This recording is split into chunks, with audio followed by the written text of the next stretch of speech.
आपको पता है 90% क्रॉनिक पैंक्रियाटिस के पेशेंट जब डॉक्टर या स्पेशलिस्ट के पास जाते हैं तो उन्हें क्या सुनने मिलता है।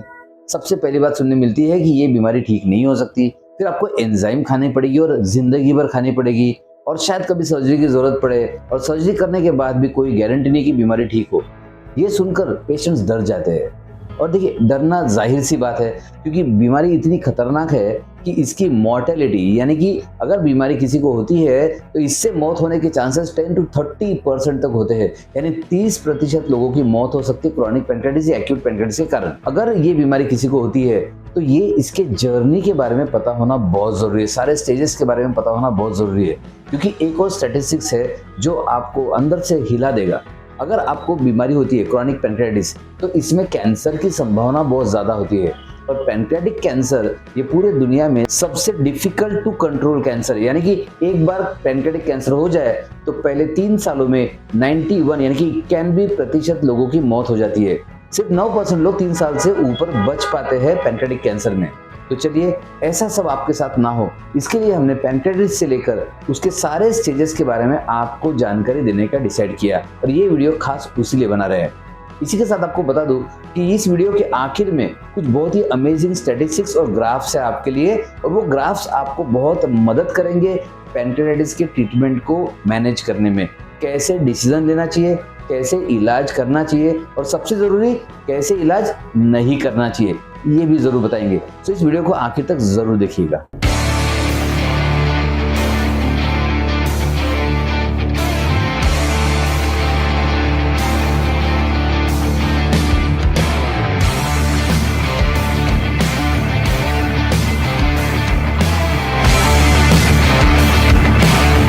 तो चलिए स्टेजेस जानने की जर्नी में सबसे पहले स्टेज से शुरुआत करते हैं। स्टेज 1 होती है इन्फ्लेमेशन। इन्फ्लेमेशन आमतौर पर 2 तरह के होते हैं, एक्यूट एंड क्रॉनिक इन्फ्लेमेशन। जब डॉक्टर्स आपको समझाएंगे तो डॉक्टर्स ये कहेंगे कि आपके पैनक्रियास पर सूजन आई है। जैसे अपेंडिक्स पर सूजन आने पे अपेंडिसाइटिस कहा जाता है, वैसे ही पैनक्रियास पर इन्फ्लेमेशन होने से पैनक्रियाटाइटिस कहा जाता है। इन्फ्लेमेशन में अब 2 प्रकार हो जाते हैं, acute pancreatitis and chronic pancreatitis. अब इसमें एक्यूट ये होता है जो सडनली आता है, अचानक से दर्द उठना, बहुत तेजी से दर्द उठना, उल्टियां होना, फिर इसमें उल्टी होती है, चक्कर आता है, कभी लूज मोशंस हो सकते हैं और ये इतना असह्य हो जाता है कि काफी बार इंजेक्शन के बिना सेटल नहीं होता या फिर आपको एडमिट होना पड़ता है। यह है एक्यूट पैनक्रियाटाइटिस। तो ये तेजी से आता है, कुछ समय के लिए रहता है और फिर इंजेक्शन, दवा या फिर कुछ करने के बाद वो कम हो जाता है। यह है एक्यूट पैनक्रियाटाइटिस। अब इस एक्यूट पैनक्रियाटाइटिस में 3 तरह का जनरली प्रेजेंटेशन देखा जाता है। एक होता है सिंपल, दर्द आया, हल्का फुल्का था, मैनेज हो गया। अब इसमें स्कैन करेंगे, सोनोग्राफी करेंगे, कुछ नहीं आएगा। आप काफी बार आपको लगता होगा कि सर स्कैन में मेरे कुछ नहीं आया, लेकिन दर्द तो होता है और ब्लड रिपोर्ट्स में भी बढ़ा हुआ लग रहा है अमाइलेज लाइपेज। तो ये होता है एक्यूट में सिंपल वाला एक्यूट पैनक्रियाटाइटिस। इसके बाद दूसरा आता है नेक्रोटाइजिंग पैनक्रियाटाइटिस। अब ये बहुत ही खतरनाक होता है। नेक्रोसिस मतलब सेल डेथ। तो नेक्रोटाइजिंग पैनक्रियाटाइटिस में पैनक्रियास के कुछ सेल्स की डेथ होना शुरू हो जाती है और बहुत तेजी से बढ़ता है। ये सबसे ज्यादा सीवियर है और इससे सबसे ज्यादा डेथ होती हुई पाई गई है। सिर्फ एक वेराइटी है जिसमें इससे ज्यादा डेथ होती है, अदरवाइज एक्यूट नेक्रोटाइजिंग पैनक्रियाटाइटिस, इसमें पेशेंट को आईसीयू में ही रखा जाता है क्योंकि इसे बचाना भी मुश्किल हो सकता है। सो एक्यूट नेक्रोटाइजिंग पैनक्रियाटाइटिस अगर किसी को भी है तो सबसे पहले उसने अस्पताल में जाना चाहिए और खुद की लाइफ को सेव करना चाहिए। अब तीसरी वेराइटी ऑफ एक्यूट पैनक्रियाटाइटिस है हीमोरेजिक पैनक्रियाटाइटिस। अब जैसे मैंने कहा था नेक्रोटाइजिंग से भी ज्यादा डेथ किसमें होती है, तो वो है ये हीमोरेजिक पैनक्रियाटाइटिस। अगर किसी को हीमोरेजिक पैनक्रियाटाइटिस है तो उसने अगेन आईसीयू में रहना जरूरी है। तो ये एक्यूट वेरिएंट जो है इसे आप एक्यूटली यानी कि क्रिटिकली मैनेज करना जरूरी है, स्पेशलिस्ट के पास अस्पताल में जाकर या फिर भर्ती होकर या फिर आईसीयू में जाकर। अब ये एक्यूट के अलावा दूसरा होता है क्रॉनिक पैनक्रियाटाइटिस। जैसे एक्यूट का स्वभाव होता है कि तुरंत आता है, इंस्टेंटली आता है, बहुत तेजी से आता है। क्रॉनिक आराम से चलने वाला होता है, काफी लंबा चलने वाला होता है, शायद आपके आखिरी सांस तक ये चलने के लिए ही आया है। हाँ, इसकी भी शुरुआत कभी कभी एक्यूट अटैक से हो सकती है। तो शुरू में एक्यूट दिखेगा लेकिन ये क्रॉनिक रहेगा, ऐसा काफी बार पाया गया है। तो क्रॉनिक पैनक्रियाटाइटिस लंबे समय चलने वाला है और जो सारे हम स्टेजेस बताने वाले हैं ये क्रॉनिक पैनक्रियाटाइटिस का हिस्सा है। एक्यूट पैनक्रियाटाइटिस तो लिमिटेड टाइम के लिए है तो इसमें आगे के स्टेजेस नहीं होते, लेकिन क्रॉनिक पैनक्रियाटाइटिस में ये सारे आगे के स्टेजेस आने वाले हैं। अगर स्टैटिस्टिक्स के बारे में बात की जाए तो एक्यूट पेनक्रेटिस 2,75,000 लोगों को होता है सालाना, और क्रॉनिक पेनक्रेटिस भी 1 से लेकर 1.5 लाख लोगों को होता है सालाना। तो बीमारी ऐसे देखने में बहुत कॉमन नहीं लगती, लेकिन कुछ कुछ एरियाज में बहुत ज्यादा कॉमन है, और जिसे भी होता है ना, उसे दुनिया में दूसरा कुछ सूझ नहीं सकता, इतना खतरनाक दर्द होता है, इतना भयानक पेन होता है। तो चलिए बढ़ते हैं अभी सेकंड स्टेज की ओर। अब सेकंड स्टेज है बल्की स्वेलिंग। अब इसे मैंने सेकंड स्टेज इसलिए दिया है क्योंकि कभी कभी बल्की स्वेलिंग इन्फ्लेमेशन में दिखती है, कभी कभी इन्फ्लेमेशन में रिपोर्ट्स बढ़ते हैं, लेकिन स्कैन करेंगे नॉर्मल रहेगा। बल्की स्वेलिंग को सेकंड स्टेज देते हैं। बल्की स्वेलिंग में सिंपल मतलब है पेनक्रियास का साइज बढ़ना, इन्फ्लेमेशन की वजह से वहां पर इडिमा हो जाता है, पानी जमा हो जाता है और थोड़ा उसका साइज बढ़ता है, और ये स्कैन में दिखता है। अगर बल्की स्वेलिंग ना दिखे इसका मतलब ये नहीं होता कि आपको पेनक्रेटिस नहीं है। अगर आपको दर्द है और दर्द डॉक्टर ने आइडेंटिफाई किया कि वो पेनक्रियास का दर्द है और साथ में ब्लड रिपोर्ट्स बढ़े हुए हैं, तो आपको पेनक्रियाटाइटिस है। तो अब अगर बल्की स्वेलिंग दिखती तो आप समझ जाइए थोड़ा सा फर्स्ट स्टेज से आप सेकंड स्टेज की तरफ आ रहे हो। अब जब ये पेनक्रियाटाइटिस के स्टेजेस की बात कर रहे हैं तो इसका मतलब ये नहीं होता कि एक के बाद दूसरा होगा, दूसरे के बाद तीसरा होगा, तो ऐसा नहीं होता। यह हर एक में सारे स्टेजेस मिलेंगे, ऐसा भी नहीं होता। तो आप इन स्टेजेस को फेज ऑफ पेनक्रियाटाइटिस भी समझ सकते हैं। तो चलिए बढ़ते हैं तीसरी स्टेज की ओर। ये होता है कैल्सिफिकेशन। देखिए नॉर्मल कोर्स में जो फ्लूइड और लिक्विड और एंजाइम्स का बहाव होता है पेनक्रियास के अंदर, उनकी एक स्पीड होती है, मतलब एंजाइम्स का बनना, उसके बाद वो बहना पेनक्रियाटिक डक्ट में जाएगा, उसका एक फ्लो रहेगा। इन्फ्लेमेशन में सूजन के कारण ये सारा स्लो हो जाता है, और सारा जब स्लो हो जाता है तो कैल्शियम का डिपोजिशन शुरू हो जाता है, इसे कहते हैं कैल्सिफिकेशन। जैसे आपने देखा होगा कि घर में अगर पानी में सपोज बहुत सारे सॉल्ट्स है तो एक पानी के नीचे ग्लास में या फिर बर्तन में एक परत जम जाती है, उसे एक लेयर जमा होना कहेंगे। तो उसी तरह से पेनक्रियास में जब लेयर जमा हो जाती है खासकर कैल्शियम और सॉल्ट्स की, तो इसे कहेंगे हम कैल्सिफिकेशन, यानी कि एक परत जमना कैल्शियम की। अब इसकी नेक्स्ट स्टेज जब ये और तेजी से हो जाता है और एक खास जगह पर ज्यादा ऑब्स्ट्रक्शन हो जाता है, तो वहां बनता है पेनक्रियाटिक कैलकुलस। तो कैलकुलस को हम नेक्स्ट स्टेज कहेंगे, लेकिन जरूरी नहीं कि कैल्सिफिकेशन होने के बाद ही कैलकुलस आएगा, ऐसा जरूरी नहीं है। ऐसा भी हो सकता है कि किसी को कैल्सिफिकेशन हो ही ना, लेकिन कैलकुलस हो। कैलकुलस मतलब स्टोन। अब ये स्टोन में दो तरह के प्रॉब्लम्स हो सकते हैं। एक तो स्टोन होने पर बस स्टोन है, स्कैन में दिख रहा है, एमआरआई में दिख रहा है, सोनोग्राफी में दिख रहा है, बट वो तकलीफ नहीं दे रहा, तो माइल्ड पेन के साथ भी स्टोन हो सकता है। लेकिन एक स्टेज मैंने बताई थी आपको एक्यूट नेक्रोटाइजिंग पेनक्रियाटिस, दूसरी बताई थी एक्यूट हीमोरेजिक पेनक्रियाटिस। ये दोनों में बहुत सीवियर पेन होता है।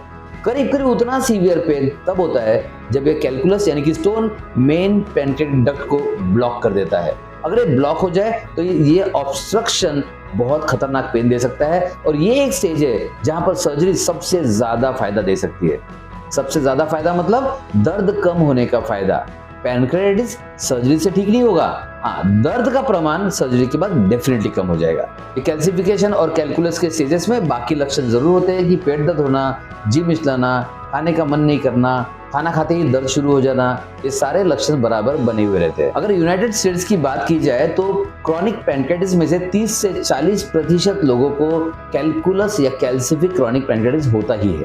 और कुछ स्टडीज तो ये भी कहती है कि दोनों को मिला लिया जाए तो 70% क्रॉनिक पेनक्रियाटिस तक कैल्सिफिकेशन या कैलकुलस पाया जा सकता है, और उसमें से ऑब्स्ट्रक्शन सिर्फ 20-30% लोगों को होता है, बाकियों को स्टोन होता है मतलब कैलकुलस होता है, लेकिन ऑब्स्ट्रक्शन नहीं होता। सो कैलकुलस ये 4th स्टेज था, और उसी का ऑब्स्ट्रक्शन अगर होता है तो ऑब्स्ट्रक्टिव कैलकुलस, इसे हम 5th स्टेज कहेंगे। चलिए अब यहाँ 5th स्टेज से आगे बढ़ते हैं 6th स्टेज की ओर। तो चलिए 6th स्टेज की ओर आगे बढ़ते हैं। अब ये 6th स्टेज अगेन मैं फिर से बता दूं, ऐसा नहीं कि पहले 5 स्टेज जिनको हो जाएगा उसी को 6th स्टेज आएगा। अब ये आपको 6th स्टेज मैंने 1st स्टेज में बताई है, इसे कहते हैं नेक्रोसिस। जी हाँ, ये 6वां लेवल जो है उसमें नेक्रोसिस होता है, यानी कि सेल्स मरना शुरू हो जाता है, डेथ शुरू हो जाती है। सो अचानक से कुछ इतना सीवियर इन्फ्लेमेशन होता है, पेनक्रियास से कुछ सेल्स का अचानक सेल डैमेज होना शुरू हो जाता है, उनकी मेम्ब्रेन रप्चर हो जाती है और वो नेक्रोसिस हो जाता है, और नेक्रोसिस के कारण सेल डेथ होने के कारण आजू बाजू के सेल्स भी मरते जाते हैं, और बहुत डेंजरस स्थिति होती है ये। इसमें बहुत तेज दर्द होता है, इसमें डेथ भी हो सकती है, और जो दर्द है, उल्टियाँ है, सब कुछ हाई लेवल पर होता है, और ये पेशेंट जनरली आईसीयू में होते हैं एक्यूट स्टेज में। लेकिन क्या ये क्रॉनिक स्टेज में नेक्रोसिस हो सकता है? जी हाँ, नेक्रोसिस एक्यूट में हुआ तो बहुत तेज दर्द के साथ जान का जोखिम रहेगा, क्रॉनिक में हुआ जोखिम रहेगा लेकिन इतना ज्यादा नहीं। खासकर क्रॉनिक में अगर एक्यूट आ जाए, अगेन जोखिम एक्यूट नेक्रोटाइजिंग पेनक्रियाटिस के बराबर ही रहेगा। ये एक्यूट नेक्रोटाइजिंग पैंक्रेटिस की बहुत सीवियर जो स्टेज होती है ना, वो डेडली और फैटल स्टेज होती है। तो मैं आपको बता दूं कि एक्यूट पैंक्रेटिस के करीबन 10 से 20% केसेस में ये नेक्रोसिस होता है और क्रॉनिक पैंक्रेटिस के अंदाजा 10 से 15% केसेस में नेक्रोसिस पाया जाता है, जो इतना खतरनाक नहीं होता जितना कि एक्यूट होता है। तो चलिए बढ़ते हैं अगली स्टेज की ओर। अब अगेन जैसे मैंने बताया था आपको कि ये एक के बाद दूसरी स्टेज ऐसे नहीं आएगी, ये स्टेज किसी को कभी भी आ सकती है। जैसे मुझे एक पेशेंट के बारे में याद है, उन्हें पहला अटैक आया और पहले अटैक में उनका स्कैन किया गया तो पता चला कि पैनक्रियाज में एट्रोपी है। जी हाँ, ये स्टेज का नाम है एट्रोपी। एट्रोपी मतलब जहाँ पैनक्रियाज के सेल्स सिकुड़ने लगते हैं, सिकुड़ते सिकुड़ते उनका साइज कम हो जाता है। जस्ट इमेजिन कीजिए, अगर आप ये देख रहे हैं नॉर्मल पैनक्रियाज है, अब ये नॉर्मल पैनक्रियाज का साइज कम होने लगे 10% कम हुआ, 20% कम हुआ, 30% कम हुआ, 40% कम हुआ, 60% कम हुआ, 80% कम हुआ, 90% कम हो गया। इतना सा पैनक्रियाज दिखेगा, हो सकता है उसके बाद इससे भी ज्यादा सिकुड़ जाए। सो इसकी भी फेज होती है। ये स्टेज वैसे दिखने में डरावनी है क्योंकि पैनक्रियाज धीरे धीरे आपका खत्म हो रहा है, लेकिन ये रिकवर हो सकता है। अब इस स्टेज की एक और खास बात, जनरली पैनक्रियाज में देखा जाता है अगर दर्द है ना, सब केयर करते हैं। दवाखाने में जाएंगे, हॉस्पिटल में जाएंगे, स्पेशलिस्ट के पास जाएंगे, सुपर स्पेशलिस्ट के पास जाएंगे, लेकिन दर्द नहीं है, हम कुछ नहीं करते। जी हाँ, हम इंडियन है, इंडियन जनरली ऐसे ही करते हैं। जब इमरजेंसी आएगी सब तरफ भागेंगे, और जब इमरजेंसी नहीं है, दर्द नहीं है, हम कुछ नहीं करेंगे। लेकिन एट्रोपी वालों को दर्द नहीं होता। जस्ट इमेजिन कीजिए, इतना बड़ा था पैनक्रियाज, नॉर्मल था तब दर्द ज्यादा होगा, 50% हो गया, दर्द भी 50% कम हो जाएगा, 80% गायब हो गया, 20% बचा, दर्द गायब हो जाएगा। सोचिए, जब जिंदा पैनक्रियाज है तो दर्द होगा, जब पैनक्रियाज मर रहा है, खत्म हो रहा है, तो खत्म होते हुए पैनक्रियाज में दर्द कैसा होगा। तो जो भी क्रॉनिक पैनक्रियाज के पेशेंट है जिनको दर्द नहीं हो रहा है, प्लीज आपको रिलैक्स होने की जरूरत नहीं है। आपने बहुत केयरफुल रहना चाहिए। आपका पैनक्रियाज खत्म हो रहा है, आपके पैनक्रियाज की डेथ हो रही है धीरे धीरे, तो आपको दर्द नहीं है, मतलब रिलैक्स मत होइए। अगर आपके स्कैन में दिख रहा है कि एट्रोपी है तो आपको ध्यान देना जरूरी है। एट्रोपी या फिर पैरेन्काइमल थिननेस ऐसा कुछ लिखा आएगा तो ये बहुत ही रेड अलार्मिंग साइंस है। आपका पैनक्रियाज इतना सिकुड़ रहा है कि आगे आपको काम में नहीं आएगा। ये अगर स्टेज है तो अर्लीस्ट इलाज शुरू करना चाहिए। अब अगली स्टेज आती है ट्यूमर की। ट्यूमर का नाम सुनते ही अगेन हम घबरा जाते हैं कि पेट में ट्यूमर है, पैनक्रियाज में ट्यूमर है। लेकिन मैं यहाँ जो ट्यूमर की बात कर रहा हूँ वो कैंसरस वाला ट्यूमर नहीं है, मैलिग्नेंट ट्यूमर की बात नहीं कर रहा हूँ मैं। बिना कैंसर के भी ट्यूमर्स आ सकते हैं। अब दो तरह के ट्यूमर होते हैं पैनक्रियाज में, एक होता है सूडोसिस्ट। अब आप कहेंगे सर ये सूडोसिस्ट क्या होता है? देखिए, सिस्ट मतलब ऐसा ट्यूमर जिसके अंदर पानी भरा हुआ है, मतलब बाहर से एक आवरण है, जैसे सपोज एक बलून, एक फुगा है, ठीक है, इस बलून के अंदर पानी भर दो आप तो ये सिस्ट हो गया। अब सूडोसिस्ट की मजेदार बात यह है कि ये ढंग से सिस्ट भी नहीं है, ये सूडोसिस्ट है, मतलब इसकी अपनी बाहरी वॉल नहीं होती। ये कहीं पर पैनक्रियाज के अंदर की जगह लेकर वहां पे कुछ लिक्विड जमा होता है। जनरली ये नेक्रोटाइजिंग पैनक्रियाज के बाद देखा जाता है, नेक्रोसिस के बाद देखा जाता है, या एक और खतरनाक स्टेज बाद में आने वाली है, उसके बारे में, उसकी शुरुआत है तो भी देखा जा सकता है। सो ऑटोफेजी या ऑटो डाइजेशन हो जाए कुछ सेल्स का, तो सोचिए पैनक्रियाज है, उसके अंदर 100 सेल्स लिक्विड बन गए तो लिक्विड वहां रहेगा और वो सूडोसिस्ट के रूप में दिखेगा। तो सूडोसिस्ट की खास बात यह है, ये सिस्ट नहीं होते, ये ट्यूमर नहीं होते, ये बहुत जल्दी रिजॉल्व होते हैं। तो इनका अगर सही ढंग से इलाज किया जाए तो इसका रिजल्ट बहुत तेजी से मिलेगा। दूसरा होता है ट्यूमर। ट्यूमर मतलब जो सॉलिड ट्यूमर होता है, यानी कि अगर वो गठान पकड़ लीजिए या आप मांस का गोला पकड़ लीजिए आपकी भाषा में, तो वो सॉलिड होता है। तो ये दोनों तरह के ट्यूमर्स पैनक्रियाज में पाए जा सकते हैं। अब इसके बाद जिसका मैं अंदेशा पिछले बार दे चुका हूँ आपको, 9 स्टेज नंबर 9 ऑटोफेजी या ऑटो डाइजेशन। जी हाँ, पैनक्रियाज एक ऐसा ऑर्गन है जो आपको डाइजेशन करने में मदद करता है, यानी कि पैनक्रियाज के जो एंजाइम्स है उनका काम है डाइजेशन करना। तो जहां भी जाएंगे डाइजेशन करेंगे। जैसे आप एग्जांपल एसिड को पकड़ लीजिए, आप एसिड कहीं भी डाल दो वो वहां पे छेद करेगा, वहां पे डिस्ट्रक्शन करेगा। वैसे ही पैनक्रियाटिक एंजाइम जहां भी जाएंगे डाइजेशन करेंगे। अब ये बात वैसे तो फायदे की है क्योंकि आपको बढ़िया खाना खाना है, आपको कभी स्वीट खाना है, कभी फ्रूट्स खाना है, कभी पिज्जा, बर्गर, समोसे, आहा, ये सारी चीजें खाना है आपको। डाइजेशन कौन करेगा? ये पैनक्रियाज ही डाइजेशन करेगा। लेकिन ये पैनक्रियाज के डाइजेशन की प्रक्रिया में एक साइड इफेक्ट भी है। अगर गलती से ये डाइजेस्टिव जूस पैनक्रियाज में रिलीज हो गया तो ये पैनक्रियाज खुद को भी डाइजेस्ट कर लेता है। इसे कहते हैं ऑटोफेजी या ऑटो डाइजेशन। जनरली ऑटोफेजी या ऑटोराइजेशन एक्यूट पैंक्रियाटिस के बाद या फिर किसी भी क्रॉनिक पैंक्रियाटिस स्टेज में पाया जाता है। जूसेस रिलीज हो जाते हैं, धीरे धीरे वो पैंक्रियास को डाइजेस्ट करने लगते हैं, जैसे वो खाने को डाइजेस्ट करते हैं। और सबसे डरावनी बात, आपका पूरा का पूरा पैंक्रियास गायब हो सकता है। मतलब आज आपने स्कैन किया, पता चला कि पैंक्रियास है, और कुछ दिनों बाद स्कैन किया और स्कैन में पता चला पैंक्रियास इज गॉन। मतलब पैंक्रियास पूरी तरह गायब हो सकता है। आपके स्कैन में पैंक्रियास का कोई चिन्ह भी नहीं दिखेगा। इतना ये ऑटो डाइजेशन की वजह से पैंक्रियास पर प्रभाव पड़ सकता है। सो ये स्टेज ऐसी है कि इस स्टेज पे आप नहीं पहुंचना चाहिए। इसके लिए आपने पहले जो स्टेज में आपको बीमारी पता चली है, प्लीज इलाज शुरू कर दीजिए, क्योंकि पैंक्रियास महत्वपूर्ण ऑर्गन है। इसे हमने ऑटो डाइजेशन या किसी और तरीके से बिल्कुल भी खोना नहीं चाहिए। तो चलिए अब बढ़ते हैं नेक्स्ट स्टेज, यानी कि स्टेज नंबर 10, यानी कि कैंसर की ओर।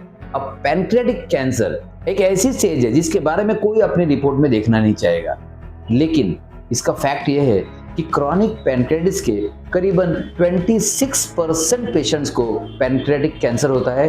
ये स्टैटिस्टिक्स में दिया गया है। ये ग्राफ देखिए, ग्राफ दिखा रहा है कि जब भी आपको क्रॉनिक पैंक्रियाटिस डायग्नोज होता है, उसके 1.5 साल के अंदर 26% पेशेंट्स को पैंक्रियाटिक कैंसर होने की संभावना होती है। अब ये बहुत ज्यादा है। 1.5 साल के अंदर आप कहेंगे सर हमारा तो अभी भी डायग्नोज हुआ, हमारा 2 साल हो चुका है। सो एक स्टैटिस्टिक्स है कि 1.5 साल के अंदर 26% लोगों को कैंसर होने की संभावना होती है, या फिर कैंसर की शुरुआत होने की संभावना होती है। आपको कैंसर शायद बाद में पता चले, लेकिन शुरुआत एक सेल में भी हुई ना, तो शुरुआत हो चुकी है। अब वो बढ़ते बढ़ते 2 या 3 साल बाद इतना बड़ा हो जाएगा कि आपको पता चलेगा। कुछ स्लो ग्रोइंग कैंसर होते हैं, कुछ फास्ट ग्रोइंग कैंसर होते हैं, लेकिन pancreatic cancer is a fast killing cancer.